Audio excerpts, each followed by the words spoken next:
안녕하세요 여러분. 트레저와 함께 달려 Ready for action let's go 트럭으로 물을 찾으러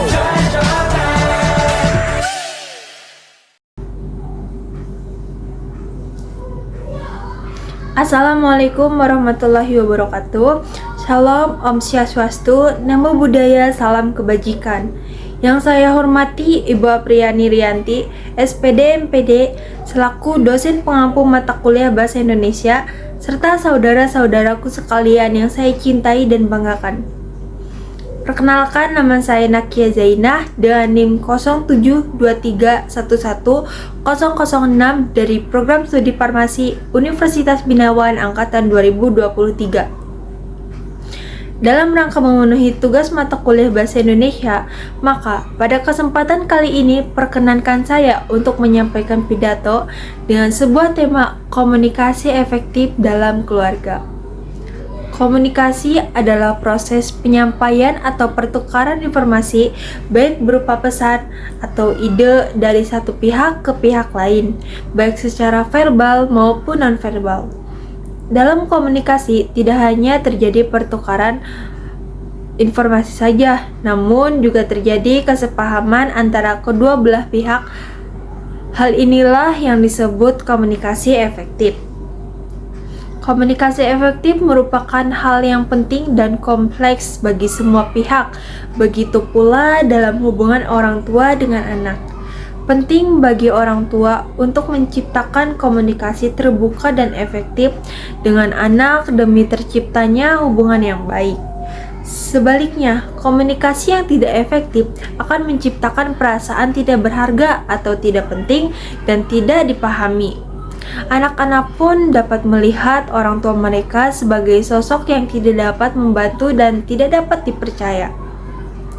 Komunikasi yang kurang intensif rentan menyebabkan terjadinya disfungsi komunikasi, baik antara ibu dan ayah ataupun antara orang tua dengan anak.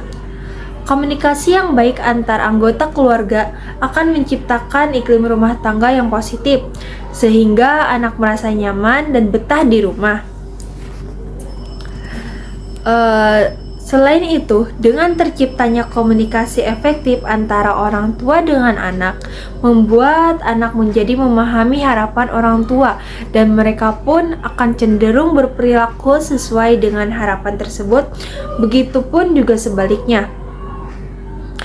Karena itu, komunikasi keluarga menjadi penting, misalnya mau saling mendengar, saling memahami sudut pandang masing-masing, dan mau menerima perbedaan. Membangun komunikasi keluarga terlihat sederhana, tetapi tidak semudah membalik telapak tangan. Harus menjadi pendengar yang baik dan saling memahami dan mengayomi satu sama lain. Ada beberapa hal yang dapat dilakukan demi terciptanya komunikasi efektif, yaitu aktif mendengarkan. Salah satu kunci utama komunikasi adalah mendengarkan dengan penuh perhatian. Misalnya, ketika salah satu anggota keluarga sedang berbicara, yang lain sebaiknya fokus dan memberikan tanggapan yang menunjukkan pemahaman. Berikan perhatian penuh pada saat anggota keluarga berbicara. Jangan menginterupsi dan biarkan mereka menyelesaikan pembicaraan sebelum memberikan tanggapan. Kemudian mengungkapkan perasaan, yaitu mendorong setiap anggota keluarga untuk mengungkapkan perasaan mereka dengan jujur. Contohnya, saya merasa sedih ketika ini terjadi, atau saya merasa senang bisa berbicara tentang hal ini bersama-sama. Kemudian, jangan menghakimi. Penting untuk menghindari penilaian dan kritik yang merendahkan. Sebagai gantinya, gunakan bahasa yang positif dan membangun, seperti saya memahami bahwa kamu merasa seperti itu. Bagaimana kita bisa menyelesaikan ini bersama? Kemudian, beri ruang untuk opini, yaitu berikan setiap anggota keluarga kesempatan untuk berbicara dan menyampaikan pendapatnya. Jika terdapat perbedaan pendapat, cari solusi yang memenuhi kebutuhan semua anggota keluarga. Misalnya, apa pendapatmu tentang keputusan ini? Atau bagaimana kamu melihat situasi ini? Hindari pemecahan masalah saat emosi tinggi. Jika suasana sedang tegang, mungkin lebih baik menunda pembicaraan serius hingga emosi mereda. Kemudian, gunakan bahasa yang jelas, yaitu hindari pengguna bahasa ambigu atau merendahkan yang dapat menimbulkan kebingungan atau konflik. Contoh, saya perlu bantuan dengan pekerjaan rumah tangga. Bisakah kita membuat jadwal untuk berkontribusi bersama? Kemudian bertanggung jawab, yaitu jika terjadi kesalahan atau ketidaksepakatan, pentingnya untuk mengakui dan mengambil tanggung jawab. Contohnya seperti, maafkan saya jika ucapan saya membuatmu merasa terluka. Saya akan berusaha lebih baik ke depannya. Kemudian model perilaku positif, yang dimana menjadi model peran yang baik dalam komunikasi, menunjukkan contoh perilaku positif seperti kesabaran, pengertian, dan kejujuran. Anak-anak sering meniru perilaku orang tua, oleh karena itu penting orang dewasa dalam keluarga untuk menjadi contoh yang baik dalam komunikasi. Dengan menerapkan hal tersebut, kita dapat membangun keluarga yang saling mendukung, penuh kasih sayang, dan mampu mengatasi tantangan bersama. Dan jangan lupa, kita juga harus berbakti kepada orang tua kita sebagaimana orang tua berbaik hati kepada kita.